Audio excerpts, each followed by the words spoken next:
ഈ സെഷനിൽ ഭാരതീയ വിദ്യാപ്രതിഷ്ഠാനത്തിൻ്റെ നിരവധിയായിട്ടുള്ള സഹമായിട്ടാണ് സംസാരിക്കുന്നത്. സംഘടനാ കാര്യങ്ങളെ പറ്റിയാണ് സംസാരിക്കുന്നത്. ഭാരതീയ വിദ്യാപ്രതിഷ്ഠാനത്തിൻ്റെ തത്വശാസ്ത്രം എന്നതിൻ്റെ ചിന്താ പദ്ധതി, അതിൻ്റെ പ്രവർത്തന പദ്ധതി, ഇതാണ് വിഷയം. വിഷയം പലർക്കും പുതിയതായിരിക്കില്ല, നേരത്തെ ചർച്ച ചെയ്തിട്ടുള്ള വിഷയം.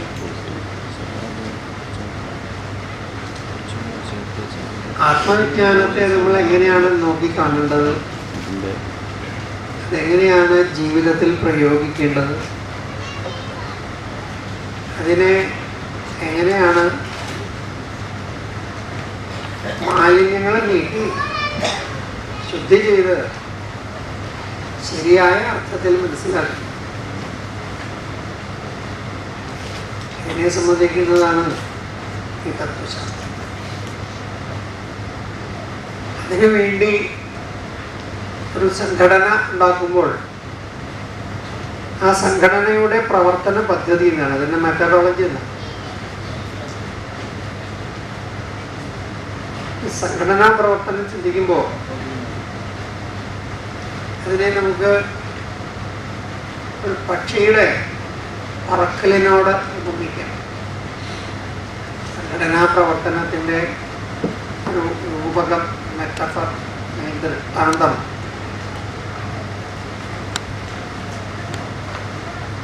ഒരു പക്ഷിയുടെ പറക്കൽ.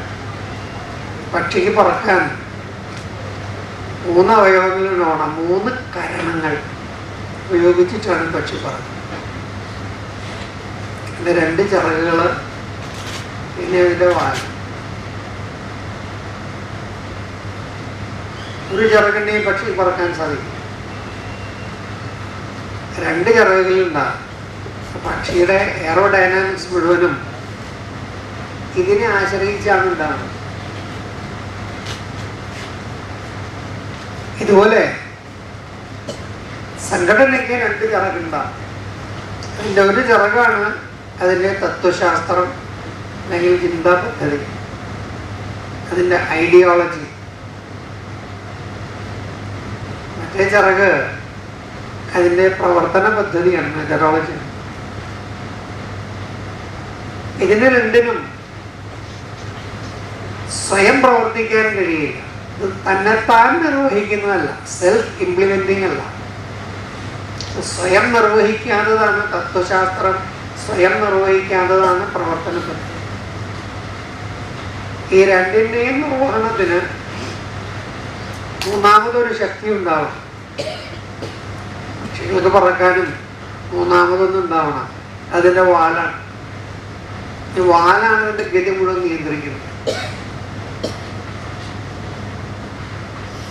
2 ചിറകുണ്ടെങ്കിലും വാലില്ലാത്ത പക്ഷിക്കും പറക്കാൻ കഴിയും. അതിൻ്റെ ദിശ മാറ്റി മാറ്റി സഞ്ചരിച്ച് ലക്ഷ്യത്തിലേക്ക് എത്താൻ കഴിയും. ഈ 2ന്റെയും വിജയം, പ്രവർത്തന പദ്ധതിയുടെയും ചിന്താ പദ്ധതിയുടെയും നിർവഹണവും വിജയവുമെല്ലാം ഈ മൂന്നാമത്തെ ഒന്നിനെ ആശ്രയിച്ചിട്ടാണ്. പക്ഷിയുടെ വാലിൻ്റെ സ്ഥാനത്തുള്ള ഗതി നിയാമകമായ വസ്തു, ഇതാണ് പ്രവർത്തകൻ അല്ലെങ്കിൽ കാര്യകർത്താവ്, സംഘടനയുടെ worker, leader. Ideology, methodology, leader. ഇങ്ങനെ 3 കരണങ്ങൾ ഉണ്ടെങ്കിൽ മാത്രമേ സംഘടനയ്ക്ക് നിലനിൽക്കാനും പ്രവർത്തിക്കാനും വിജയിക്കാനും വളരാനും എല്ലാം സാധിക്കും.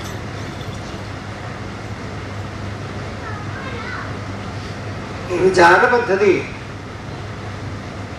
നമ്മൾ വിശദമായിട്ട് ചർച്ച ചെയ്ത ആത്മവിജ്ഞാനം തന്നെയാണ്. ആത്മവിജ്ഞാനം 10 പ്രകരണങ്ങളാണെന്ന് പറഞ്ഞു. പ്രാചീന കാലത്ത് രചിച്ച 10 പ്രകരണങ്ങൾ.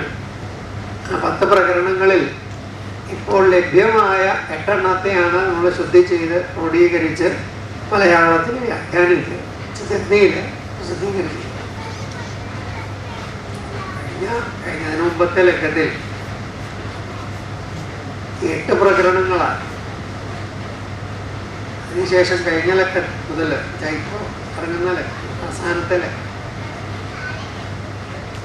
ഏപ്രിൽ മെയിനുള്ള അതില് ന്യായശാസ്ത്രം ആരംഭിച്ചു. ന്യായശാസ്ത്രം പ്രമാണശാസ്ത്രം. പ്രമാണങ്ങൾ കൊണ്ടാണ് ജ്ഞാനം ഉണ്ടാകുന്നത്. ഇത് ജ്ഞാനത്തെയും സമ്പാദിക്കുന്നത് പ്രമാണങ്ങൾ പ്രയോഗിച്ചു. പ്രമാണശാസ്ത്രം ഇല്ലാതെ ഒരു ജ്ഞാനത്തിന് നമുക്ക് പ്രവർത്തിക്കാൻ കഴിയും. ഈ പ്രമാണങ്ങളെ കൊണ്ട് ശരിയായ അറിവ് നേടുന്ന രീതി നഷ്ടപ്പെട്ടു പോയതുകൊണ്ടാണ് അന്ധവിശ്വാസങ്ങൾ ഉണ്ടായത്. വിശ്വാസങ്ങൾക്കൊന്നും പ്രമാണമില്ല. ഒരു വിശ്വാസവും പ്രമാണത്തിന്റെ അടിസ്ഥാനത്തിലില്ല. പ്രമാണം കൂടാതെ അംഗീകരിച്ച് കൊണ്ട് നടക്കുന്നതാണ് വിശ്വാസം. അപ്പൊ പ്രമാണബുദ്ധിയുള്ളവർക്ക് വിശ്വാസം എന്നതുണ്ടായിരിക്കും. പലപ്പോഴും അറിവ് അന്വേഷിക്കും. ഒരറിവുണ്ടായാൽ അതിൽ നിന്ന് വേറെ അറിവുണ്ടാവും, പിന്നെ അതിൽ നിന്ന് വേറെ അറിവുണ്ടാവും. അപ്പൊ അറിവിൽ നിന്ന് അറിവിലേക്കുള്ള യാത്രയാണ് അവരുടെ ജീവിതം. ഈ അറിവാണ് അവരുടെ ജീവിതത്തെ നിയന്ത്രിക്കുന്നത്. അങ്ങനെ അറിവിനെ മാത്രം ആശ്രയിച്ച് ജീവിക്കുന്ന അവസ്ഥ ഓരോ വ്യക്തിക്കും ഉണ്ടാകും. അത് മാത്രമേ മനുഷ്യ ജീവിതം എന്ന പേരിന് അർത്ഥമുള്ളൂ. മനുഷ്യൻ എന്ന വാക്കിന്റെ തന്നെ അർത്ഥം യുക്തിവിചാരം കൊണ്ട് ശോഭിക്കുന്നവൻ. മന എന്നൊരു ധാതു, മന ചിന്തായാം, ചിന്തിക്കുക എന്ന അർത്ഥത്തിലാണ് മന എന്ന ധാതു. മനനം ചെയ്യും. അതിന്റെ ക്രിയാനാമാണ് മനനം. യുക്തിവിചാരം എന്നർത്ഥം.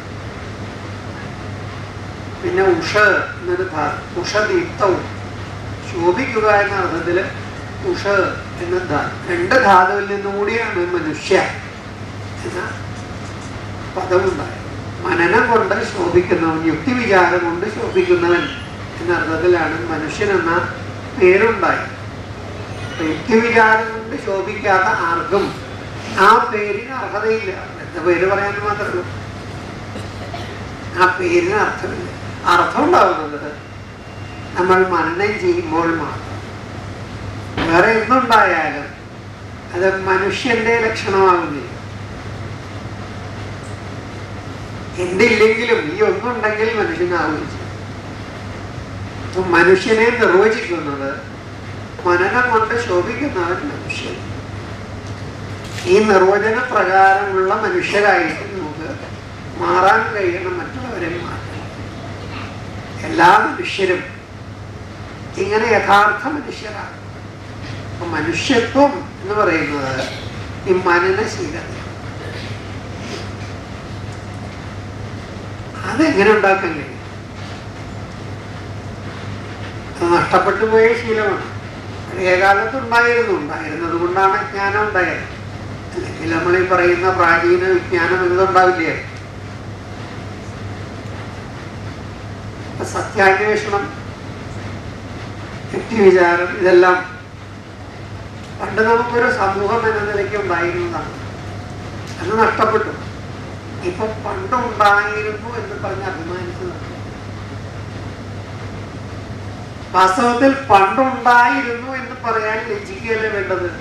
പണ്ടുണ്ടായിരുന്നു എന്ന് പറയുമ്പോൾ ഇപ്പോൾ എന്താണ് ഇല്ലാത്തത് എന്ന ചോദ്യമുണ്ടോ?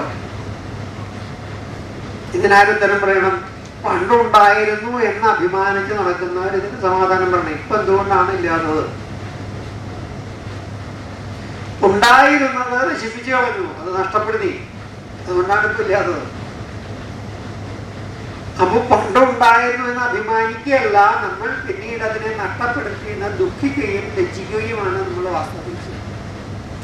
ആർക്കാണോ ഈ ദുഃഖവും ലജ്ജയും തോന്നുന്നത് അവരിൽ നിന്നേ പ്രതീക്ഷിക്കുകയും.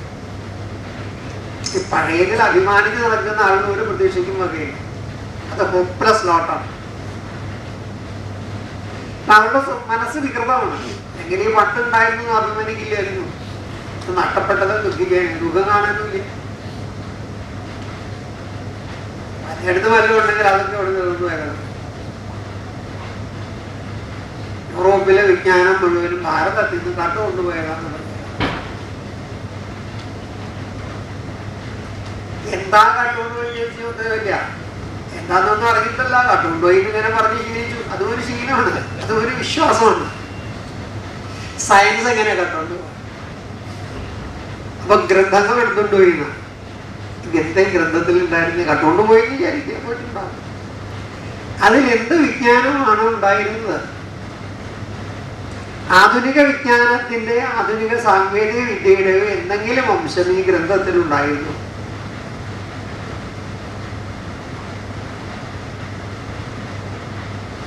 നമുക്കുണ്ടായിരുന്ന ചില വിജ്ഞാനങ്ങളുണ്ട്, അതിന്റെ അടിസ്ഥാനത്തിലുള്ള സാങ്കേതിക വിദ്യ ഉണ്ടായിരുന്ന വ്യവസായം. ഒരുപക്ഷെ ലോകത്തില് ലോഹകർഷണം, മെറ്റലർജി ആദ്യമായിട്ട് തുടങ്ങിയത് ഭാരതത്തിൽ.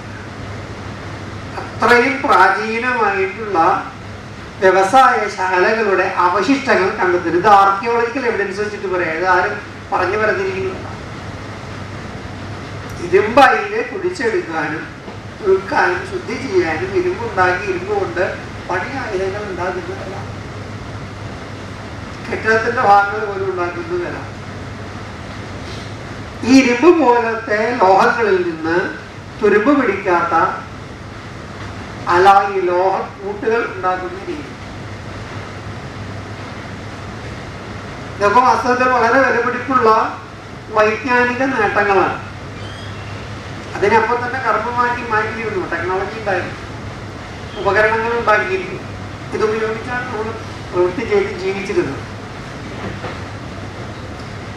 വിമാനം ഉണ്ടായിരുന്നു എന്ന് പറഞ്ഞാലോ, പുഷ്പക വിമാനം ഉണ്ടായിരുന്നു. അത് സ്മരിച്ച ഉടനെ വരും, എയറോപ്ലെയിനൊന്നും വേണ്ട. അങ്ങനെ ഒരു ഗുണം ഹെലിപ്പാഡ് ഉണ്ടാക്കാനായിട്ട് കൃഷി നശിപ്പിച്ചു എന്നൊക്കെ പറഞ്ഞിട്ടല്ല. ഇതിനൊരു പാഡ് വേണ്ട, സങ്കല്പിങ്ങനെ വരും, പേടി ഇല്ല. സങ്കല്പിക്കുമ്പോൾ അത് പുറപ്പെടും. എവിടേക്കാ പോകണ്ടെന്ന് വെച്ച് കഴിഞ്ഞാൽ അത് സങ്കല്പിച്ചാൽ. അങ്ങനെയാണെങ്കിൽ നമുക്ക് ഈ അറബിയെല്ലാം കൂടെ താങ്ങേണ്ട ആവശ്യമില്ല. അതിന്റെ പെട്രോളൊന്നും മാത്രമല്ല, ഞങ്ങളുടെ സങ്കല്പം കൊണ്ട് തന്നെ. അങ്ങനെ ഒരു വിമാനം ഉണ്ടാകാത്ത ഒരു കാർ ഉണ്ടാക്കാൻ എന്താ വിഷമം? ബസ് ഉണ്ടാക്കാൻ എന്താ വിഷമം? ഇപ്പൊ സങ്കല്പം കൊണ്ട് ഓടുന്ന ബസ്സും കാറും തീവണ്ടി ഉണ്ടായതിന്, കപ്പലുണ്ടായതിന്. എണ്ണ വേണ്ട, ആണോ ഓർക്കുണ്ടാക്കിയിട്ട് തീവണ്ടി ഓടിക്കാൻ പറ്റുമോ നോക്കേണ്ട ആവശ്യം ഉണ്ടായിരുന്നില്ല. എല്ലാത്തിനും സങ്കല്പം മതിയായിരുന്നു. സങ്കല്പം കൊണ്ട് പലതും ചെയ്യാൻ പറ്റും, സംശയമൊന്നുമില്ല. അതിപ്പോഴും ചെയ്യാം, പണ്ട് ചെയ്തത് ഇപ്പോഴും ചെയ്യാം. അതെങ്ങനെ നടക്കാൻ യുക്തിയുണ്ട്.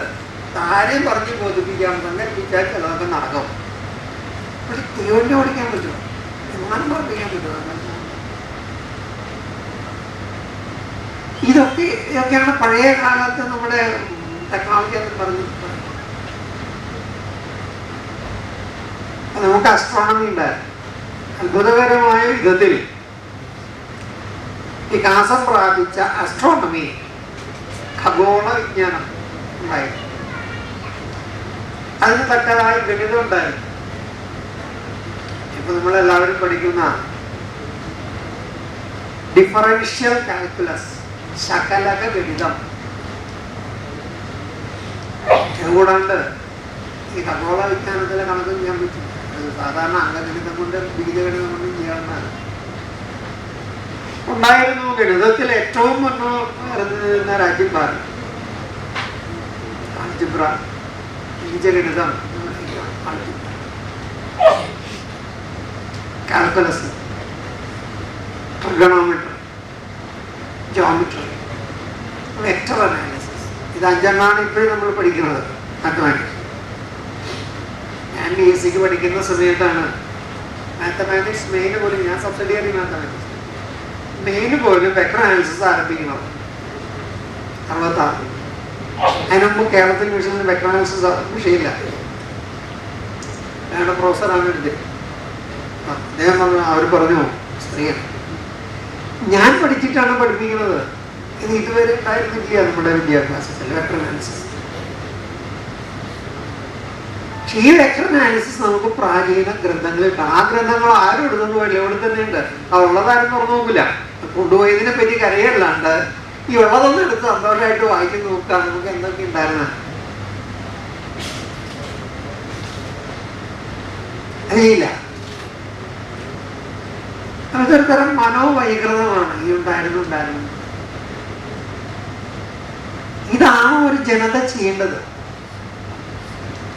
ഇതിൽ നിന്ന് നമുക്ക് ഭാവി ഉണ്ടാവോ?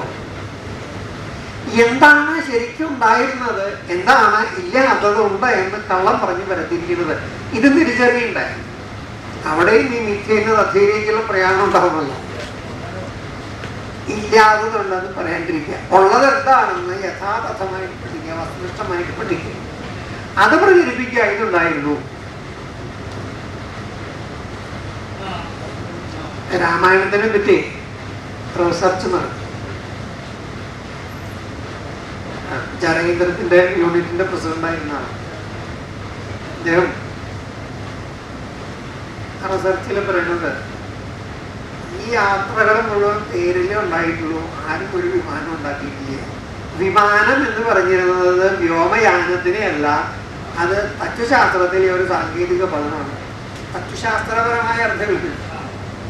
വിമാനം അത് ആർക്കിടെക്ചറാണ്, അല്ലാതെ ഈ ആകാശഗമനം ചെയ്യാനുള്ള വാഹനമല്ല.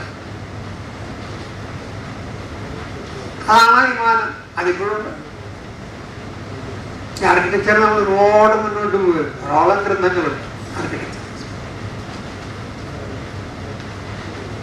ഇതൊക്കെ പഠിക്കും. നമ്മളെ ഭൂതകാല മഹിമ അതിൽ നമുക്ക് കാണാം. പക്ഷെ ഇല്ലാത്തതുണ്ടെന്ന് പറയരുത്. ഈ ഇല്ലാത്തതുണ്ട് എന്ന് പറയുന്ന മിക്കവർക്കും ഉള്ളത് എന്താണെന്ന് അറിഞ്ഞുകൂടാ. അവരിത് പറഞ്ഞ് പരിഹാസ്യരായിട്ടില്ല.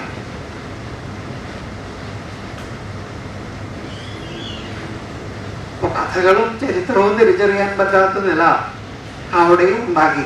വിജ്ഞാനത്തിന്റെയും സാങ്കേതിക വിദ്യയുടെയും ചരിത്രത്തിലും ഉണ്ടാക്കി. ഈ വിജ്ഞാനങ്ങളെല്ലാം ഉണ്ടാകുന്നത് യുക്തിചിന്ത കൊണ്ടാണ്. ദൃശ്യമായിട്ട് ഒരു സയൻസും ഉണ്ടായിട്ടില്ല, ഒരു ടെക്നോളജി ഉണ്ടായി. എവിടെയാണ് സയൻസ് ഉണ്ടാകുന്നത്? ജനിക്കുന്നത് എവിടെയാണ്? എല്ലാ വിജ്ഞാനവും ജനിക്കുന്നത് വൈജ്ഞാനികന്റെ പ്രതിഭയിലാണ്. പ്രതിഭയിൽ ഉദിച്ചു കിട്ടിയ ജ്ഞാനത്തെയാണ് പിന്നെ പരീക്ഷണ വിധേയമാണ്. അറിഞ്ഞുകൂടാത്ത വിഷയത്തിൽ ആർക്കും ഒരു പരീക്ഷണം നടത്താൻ സാധിക്കും. ആദ്യം പ്രതിഭയിൽ ഉണ്ടാവുന്നു. ശാസ്ത്രീയ ശാസ്ത്രത്തിൽ ഇതിന് പ്രാതിഭജ്ഞാനം എന്ന് പേരുണ്ട്. പ്രതിഭയിലുണ്ടായത് പ്രാതിഭ. പ്രതിഭ എന്ന് പറയുന്നത് അപൂർവ ജ്ഞാനത്തെ പ്രകാശിപ്പിച്ചു തരാൻ കഴിയുന്ന ബോധവിശേഷത്തിന്റെ പേര്. പ്രതിഭാതി അനയാ. പ്രതിഭ ഇതുകൊണ്ട് പ്രതിഭാസിക്കുന്നു, ഇതുകൊണ്ട് നമുക്ക് ജ്ഞാനം ഉണ്ടാവുന്നു. പ്രതിഭാശാലികൾ പ്രതിഭ കൊണ്ട് അറിഞ്ഞതിനെ പിന്നീട് പരീക്ഷണത്തിന് വിധേയമാക്കുന്നതിൽ ഉറപ്പുവരുത്തുക, കൺഫേം ചെയ്യുക. കൺഫർമേറ്ററി ടെസ്റ്റാണ് ശരിക്കും ഈ പരീക്ഷണശാല നടത്തുന്നത്. ശരിയായ പരീക്ഷണങ്ങൾ, പൂർവ്വ പരീക്ഷണം മുഴുവൻ നടന്നത് വൈജ്ഞാനികന്റെ പ്രതിഭയിൽ തന്നെയാണ്. അപ്പൊ പ്രതിഭ കൊണ്ട് അന്വേഷിക്കുക, പ്രതിഭ കൊണ്ട് കണ്ടെത്തുക. എല്ലാ പൂർവ്വജ്ഞാനങ്ങളും പ്രാതിഭജ്ഞാനങ്ങളും. ഇതിപ്പോ ആർക്കെങ്കിലും ഉണ്ടാകുന്നുണ്ടോ? ഉണ്ടെങ്കിൽ എന്തുകൊണ്ടുണ്ടാകുന്നു, ഇല്ലെങ്കിൽ എന്തുകൊണ്ടുണ്ടാകുന്നില്ല? ആരെങ്കിലും പ്രതിരോധിക്കുന്നു? പ്രതിഭ കൊണ്ട് അറിയണം എന്ന് ആരെങ്കിലും വിചാരിക്കുന്ന? ഇതില്ലാതെ നമുക്ക് അപൂർവജ്ഞാനം ഉണ്ടാകും. ഈ പൂർവജ്ഞാനങ്ങളിലെ തെറ്റും ശരിയും തീരുമാനിക്കാനും ഇത് തന്നെയാണ് ശരണം. ഇതിന്റെ എല്ലാം വികാസം, പ്രവർത്തനക്ഷമത, ഇതൊക്കെ യുക്തിവിചാരത്തെ ആശ്രയിച്ചാണ് ഇരിക്കും. തുടങ്ങുന്നത് എപ്പോഴും യുക്തിവിചാരം കൊണ്ടാണ്. Logical thinking. ഇതാണ് നമ്മൾക്ക് ചെയ്യാനിരിക്കുന്നത്. യുക്തിചിന്തനം ചെയ്യുമ്പോൾ നമ്മൾ കെട്ടിപ്പടുത്ത പല കോട്ടകളും പൊളിഞ്ഞു വീഴും. ഞാൻ ഈ സംരംഭമായിട്ട് മുന്നോട്ട് വന്നപ്പോൾ എന്നോട് പല പഴയകാല സംഭവിച്ചു. അപ്പൊ നമ്മൾ ഇതുവരെ കെട്ടിപ്പൊക്കിയ കോട്ടകളെ തകരില്ലേ? അത് തകരണം. അത് തകരുന്നുണ്ടെങ്കിൽ അതിന് നിൽക്കാൻ അർഹതയില്ലായിരിക്കാണല്ലോ. കെട്ടിപ്പൊക്കിയത് നമ്മളായിരിക്കാം. നമ്മളത് വീടില്ലെങ്കിൽ അത് പൊളിച്ച് കളയണം. കാരണം അത് ഇതാണ്, തെറ്റാണ്, അതുകൊണ്ടാണോ നിൽക്കാത്ത. അപ്പൊ അങ്ങനെ പൊളിയും എന്ന് നമ്മൾ ഭയപ്പെടുന്നത് പൊളിയാൻ കാത്തിരിക്കേണ്ട, ഇപ്പോഴേ തന്നെ അതിനെ മുഴുവനായിട്ട് പൊളിച്ച് നീക്കുക. അതിന്റെ സ്ഥാനത്ത് ബുദ്ധിഭദ്രതയുള്ള പുതിയ കൊട്ടാരങ്ങളുണ്ടാക്കണം. കൊട്ടാരം കോട്ട ഇല്ലാണ്ടിരിക്കണ്ട, കോട്ട പാടില്ല എന്ന് പറയുന്നില്ല, പക്ഷെ ഉണ്ടാവേണ്ട കോട്ട ഉണ്ടാവണം, ഉണ്ടാവാൻ പാടില്ലാത്ത ഉണ്ടാവണം. അപ്പൊ അത് പൊളിഞ്ഞില്ലെങ്കിൽ അതിനെ പൊളിക്കണം. ഇതിന് ഭയപ്പെടാനാണ്. ഈ അന്ധവിശ്വാസങ്ങളും ദുരാചാരങ്ങളും നശിച്ചു പോകുന്നതിനെ ഭയപ്പെടുന്നു. അതിവിടെ നിലനിൽക്കണതിനെയല്ലേ ഭയപ്പെടണ്ടേ? നശിച്ചാൽ പിന്നെ ഭയപ്പെടണതിനാണ്. ഇതിന് നാശത്തിൽ സന്തോഷിക്കല്ലേ വേണ്ട. അപ്പൊ നേരെ വെച്ച അതുള്ളതിന് വളരെ സന്തോഷം. നശിച്ചു പോയാൽ സങ്കടം നശിച്ചു പോകും എന്നുള്ള ഭയം. ഇത്രയും വിപരീത ബുദ്ധികളാണ് ഇപ്പൊ നമ്മുടെ സമൂഹത്തിൽ.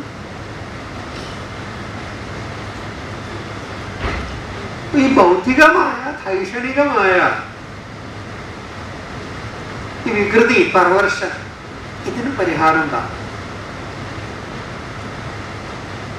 അത് ശുദ്ധമാവണം, അതിന്റെ പ്രവർത്തനം ശക്തമാണ്. അതിനുശേഷം മാത്രമേ നമുക്ക് എന്തെങ്കിലും പുരോഗതി പ്രതീക്ഷിക്കാൻ പറ്റൂ. പുരോഗമനവാദികൾ എന്ന് സ്വയം വിശേഷിപ്പിച്ചിട്ട് കാര്യമില്ല. പുരോഗമന പ്രസ്ഥാനമാണ് എന്ന് പറഞ്ഞ് ഇതിനെതിരെ വേറെ ഒരു തരം വിഡിത്തം വിളിച്ചു പറഞ്ഞ് നടന്നിട്ട് പ്രയോജനം. അതാപ്പോ പരിഷ്കരണം എന്ന് പറഞ്ഞുണ്ടായി. ഇതിലും വലിയ വിഡിത്തങ്ങൾ പറയാം. പുരോഗമനമാണ്, യുക്തിവാദമാണ്. അങ്ങനെ വിഡിത്തം കൊണ്ട് നേരിടുക, അന്ധവിശ്വാസത്തെ അന്ധവിശ്വാസം കൊണ്ട് നേരിടുക. ഈ പല പുരോഗമനവാദികളുടെയും യുക്തിവാദികളുടെയും ആശയങ്ങൾ മുഴുവൻ അന്ധവിശ്വാസം തന്നെയാണ്. അവരുടെ കയ്യിൽ തെളിവില്ല. അവർക്ക് എന്താണ് ഇതിന്റെ യുക്തി എന്ന് പറയാൻ കഴിയില്ല. വാസ്തവത്തിൽ അവരെല്ലാം വിശ്വാസികളാണ്. ആരും സത്യസന്ധമായിട്ട് സത്യാന്വേഷണം ചെയ്യുന്നവരല്ല, യുക്തി പ്രയോഗിച്ച് ശരിയായ ജ്ഞാനം ഉത്പാദിപ്പിക്കുന്നവരല്ല. അതൊന്നും പറഞ്ഞ അവരിലേക്ക് കയറില്ലേ. അന്ധവിശ്വാസികൾ തന്നെയാണ് അവരും. അതുകൊണ്ട് അവരോടൊന്നത് പറഞ്ഞാൽ അവർക്ക് മനസ്സിലായി എവിടെയാണ് തെറ്റ് പറ്റുന്നത് എന്ന് അവർക്ക് കണ്ടുപിടിക്കാൻ പറ്റും.